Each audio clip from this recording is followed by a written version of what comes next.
I was really in a good mood today. Sun was shining. I was feeling, happy. I was singing in the shower. Uh, and my best friend just had a kid. I got to meet her for the first time and hold her in my arms. It was a wonderful day. And then the Celtics decided to play basketball, and everything just went to shit. Why should I expect any different? Why should anybody expect any different? This the team basically decided to pick and choose when they were going to actually put in a sincere effort in this game.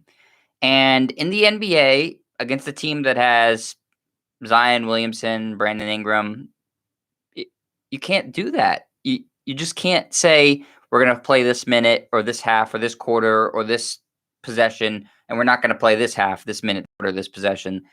It doesn't work like that. You can't win games that way. And the Celtics all season long have walked into any gym they've been in, with fans, without fans, and said, "We're the reigning Eastern Conference Finals runners up.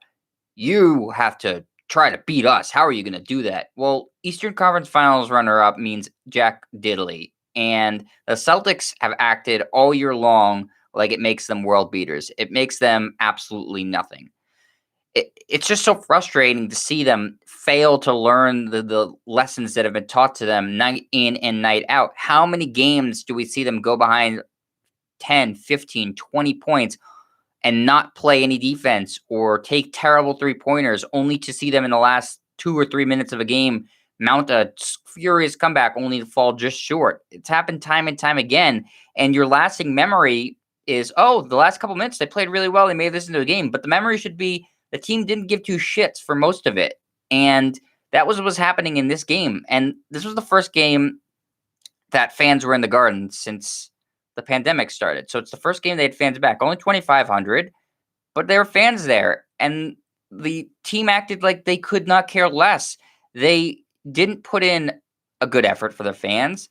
They didn't they didn't give the fans anything to cheer about until the end of the game. And I know Jason Tatum came out hot like a house on fire. He scored 16 points in the first quarter. Then he had two in the second, and he remained quiet until the fourth quarter when they were in desperation mode. It's like nothing gets into this team's mind.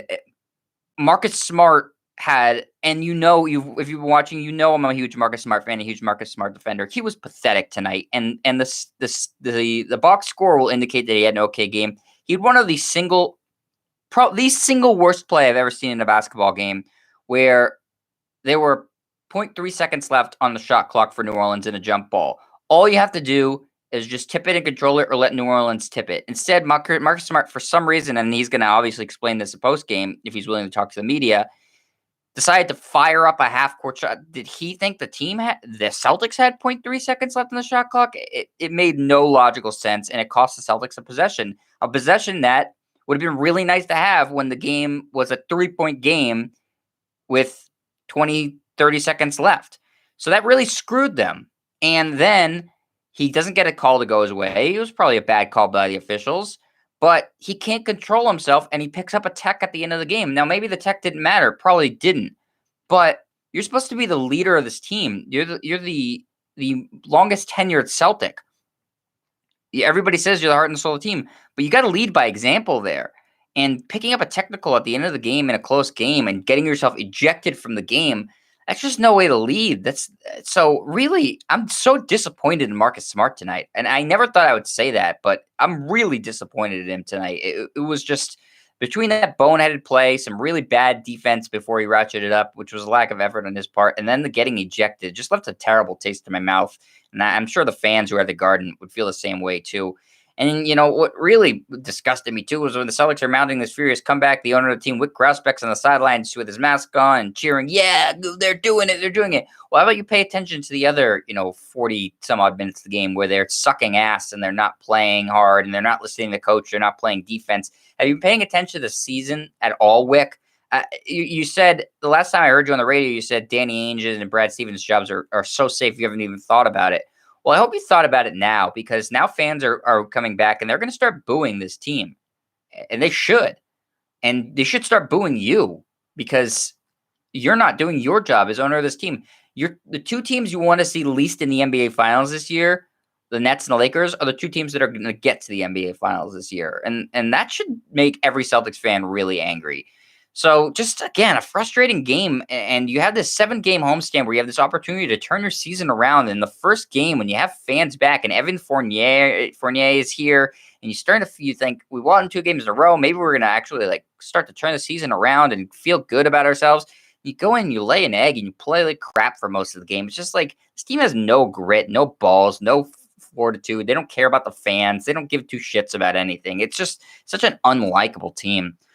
Let's go into the box score here before I, really just get too upset to do it. Starters tonight were Grant Williams, Jason Tatum, Robert Williams, Kemba Walker, and Marcus Smart. Grant Williams continues to just give you nothing when he starts. He's a barely an NBA player in my mind, and he's starting. I know there's injuries, but come on. 23 minutes for Grant, 5 rebounds, 5 fouls, 3 points. On 1 of 4 shooting. Those are all 3-point attempts. Jason Tatum led the way scoring wise. I think was he the game's high scorer? He was the game's high scorer with 34 points. He finishes with 40 minutes, 12 of 25 from the floor, 9 rebounds, 5 assists, 2 steals. So a really good game from Tatum. But after his amazing start, he did not pick it back up until the late in the second half here.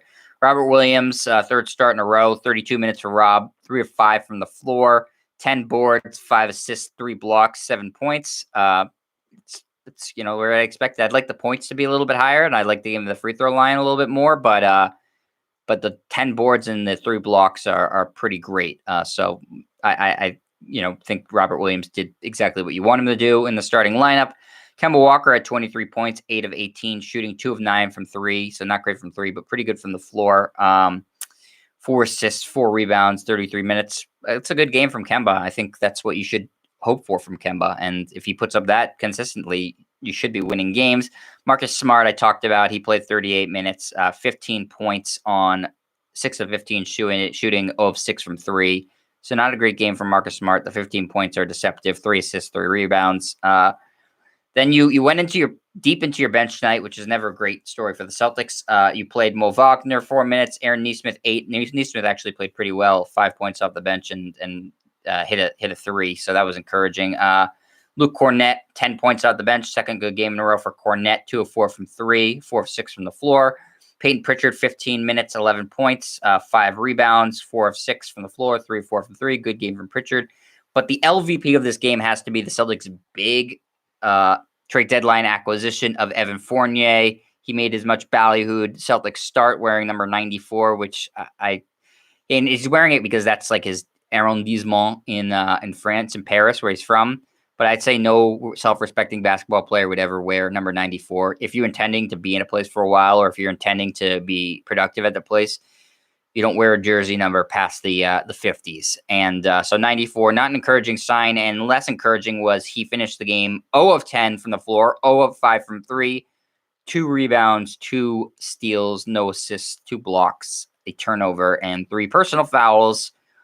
One of the worst Celtics debuts I can ever remember. Probably the worst Celtics debut I could ever remember. It obviously has nowhere to go but up from here. But yeah, 0 of 10 and 0 of 6, 0 of 5 from 3 is but ugly from Evan Fournier. So very inauspicious Celtics debut. And overall, like I said, it's just a lack of effort. And the best thing I could say about tonight is I got to say arrondissement, because that's French for, I guess, district or area, and where I'm trying to remember my French. I'm just frustrated, guys. And thank you. I see you in the chat, Weston Iro and Glenn Caesar. And, I thank you guys for watching. And I'm still glad to be doing these because I feel like I'm doing important work. Somebody's got to give this team shit. The media surrounding the team certainly doesn't do it enough. And I know fans are angry. And so I feel like people need to be represented. And I hope that the fans' anger gets conveyed to ownership and Danny Ainge and the coach, and that there's some changes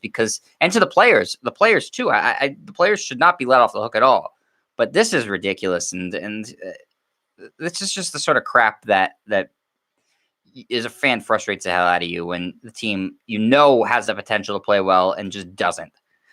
So a lot of games coming up. Next game's Wednesday against Luka Doncic and the Mavericks, so it doesn't get any easier. Luka hit obviously a game winner last time he played the Celtics, so they'll be looking for revenge. But this team doesn't have the fortitude to try to get it, so I wouldn't expect it. Basically, those last 2 wins the Celtics got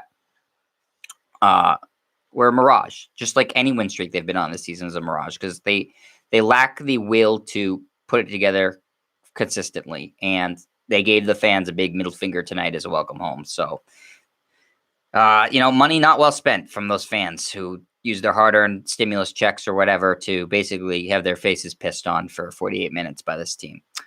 So, okay, that'll do it. I'll be back on Wednesday. Thanks everybody for watching. Remember to like, subscribe, and comment. I'll always coming back, and I'll be back for the Celtics Mavs on Wednesday. All right, see ya, everybody.